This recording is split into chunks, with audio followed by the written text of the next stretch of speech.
it's something that I even fell into for quite a while. It's like, oh yeah, I'm gonna get destroyed. They're gonna just drain my bank account or something, something like that. And then, especially on things like TikTok or Instagram, you see all these stupid influencers, sort of like Fresh and Fit, for example. I don't know if you've heard about Yeah. them. They're big in the West.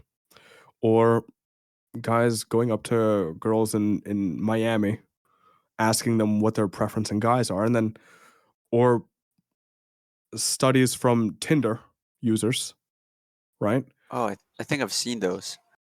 Exactly. And so you'll have a lot of these guys make vast generalizations because that's all they see online, right? So you're like, Yeah. oh shit. Mm. Like I'm not 6 feet tall. I don't make six figs.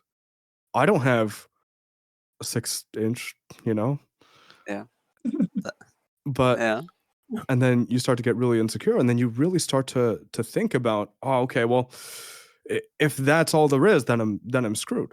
And that builds a lot of resentment, right? But it really comes down to our perception versus reality, right? Because Mm. are these influencers actually getting anyone decent for this?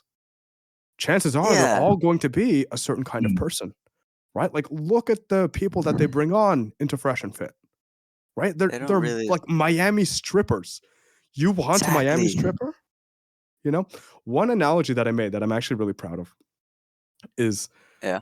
let's say let's say I wanted to move to the Philippines, for Mm. example, in this thought experiment.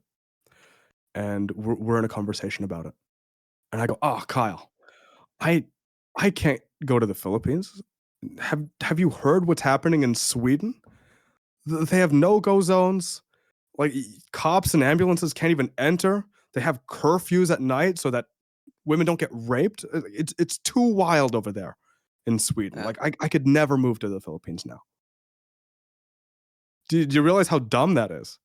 Right? Yeah. Because I'm just using the situation in Sweden to justify my Not fear of whatever will happen in the Philippines. Like these the people that they bring on aren't even relevant to you if you're actually looking for something decent, yeah. right? So if you are looking for a decent person, why would you care about the show bringing on Miami strippers? They're what are they to us? Fucking nothing. You wouldn't even breathe in their direction. You might catch Oh, something, you know? yeah.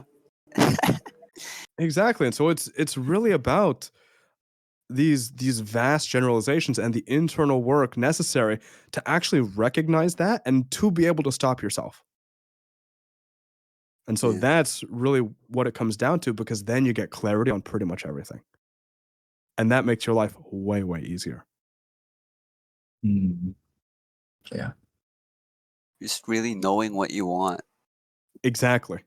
And then seeing if it's actually out there, but then that really just comes down to talking to people. But then Yeah. you can also use that little communication bit and see if they're willing to have that hard conversation. And if they are, then maybe they're worth your time. But if they're not, hey, move on. That's okay. GG. It's not a reflection of you. There are lots of shitty people in the world. You just happen to come across one of them. Who cares? Wow. Get back out Still a there. lot of people. Yeah. It's true.